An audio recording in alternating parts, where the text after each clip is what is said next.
Picture this. September 1971. A gang of thieves is tunneling their way into a London bank vault, pulling off one of the most daring heists in British history. What they don't know, though, is that their entire conversation is being broadcast live for anyone to hear. This is the incredible story of the Baker Street robbery, better known as the Walkie-Talkie Heist. These are the actual words of the robbers, spoken over a walkie-talkie while they were inside the vault, literally surrounded by cash and jewels. I mean, the nerve is just stunning.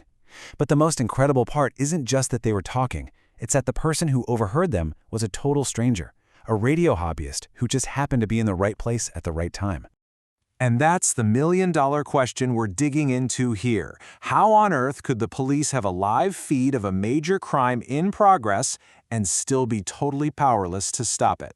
Well, the answer is a wild mix of bad luck, the limits of 1970s technology, and some really critical mistakes.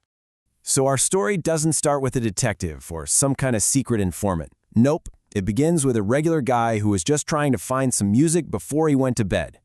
It's a Saturday night in central London, and Robert Rowlands is just messing around with his radio. He's looking for Radio Luxembourg, but instead he lands on a citizens band frequency, a channel that, by the way, was totally illegal in the UK back then.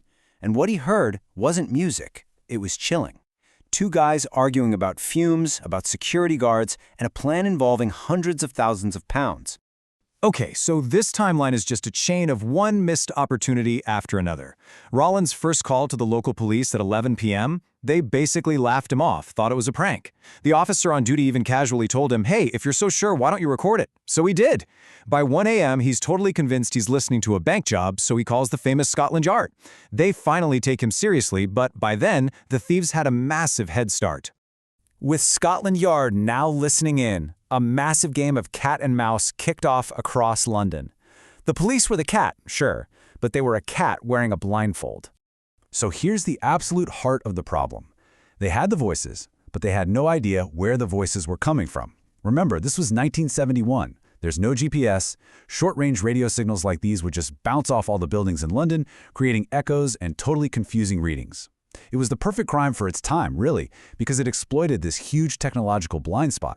Based on that weak, fuzzy signal, the police had to set up a massive search area, an 8-mile radius around where Robert Rowlands lived.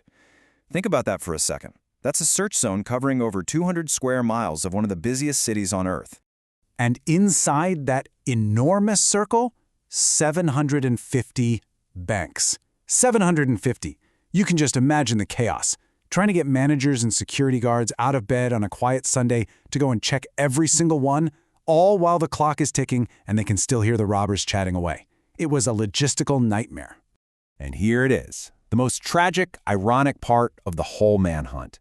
While the police are scrambling to check 750 banks scattered across London, the actual crime was happening less than a single mile away from Robert Rowlands' apartment, exactly where he told them it was from the very beginning. Oh, this is maybe the most frustrating moment in the whole story. On that Sunday, the police and bank security actually went to the right bank on Baker Street. They checked the doors, they checked the windows, the alarms on the walls and the ceilings were all good. They had no earthly idea the gang had tunneled up through the floor, a weak spot nobody had even considered. So they declared the bank safe and left, while the gang was likely just a few feet beneath them holding their breath. So after the dust settled, you know what happens next, right? The finger pointing. The police blame the post office, who was in charge of all radio signals back then, for not having experts on call during the weekend. And the post office basically fired right back, saying that with the technology they had, finding that weak bouncing signal was pretty much impossible anyway.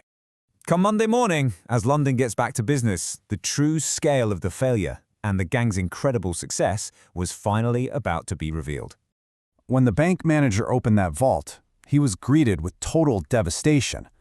A small hole in the floor was the entry point for a crime of unbelievable ambition. I mean, they had dug a 40-foot tunnel, moved 8 tons of rubble, and used heavy-duty gear to blast through 2 feet of reinforced concrete. So, despite the high-tech failure of the radio search and a serious lack of forensic evidence at the scene, the case was ultimately cracked by something, well, something far more ordinary. It turns out, the gang's biggest mistake had nothing to do with their walkie-talkies. After all that incredible planning, they made a total rookie error. They leased the shop they tunneled from in one of their own names. That simple piece of paper was the key that unraveled the whole thing. It just goes to show you that most complex plans can be undone by the simplest mistake.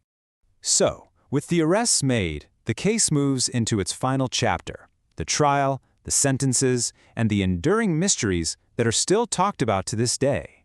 In the end, 4 men were convicted. You had Anthony Gavin, the tunneling expert, Thomas Stevens, who got all the heavy equipment, and Reginald Tucker, the suspected inside man. They all got 12 years. And Benjamin Wolf, the guy who so carelessly signed the lease, he got a bit of a lighter sentence, 8 years, mostly because of his age. But here's the biggest question that has never, ever been answered. The estimated value of everything they stole was around £1.5 million, which was an absolute fortune in 1971. The amount that was ever recovered? A big, fat zero. Absolutely nothing. To this day, none of that loot has ever been found. And as if the story wasn't strange enough, here is one final, almost unbelievable twist. The entire crime, the method, the tunnel, the location, it perfectly mirrored a famous Sherlock Holmes story called The Red-Headed League. And in that fictional tale, criminals also tunnel into a bank vault from a shop on Baker Street. Life really does imitate art sometimes, huh? This story is just such a perfect snapshot of a different time. It really makes you wonder, with today's technology, with thermal imaging, seismic sensors, and everything being digital, could a heist of this physical scale ever happen again? Or have the master criminals just moved their operations from tunnels underground to the digital world online?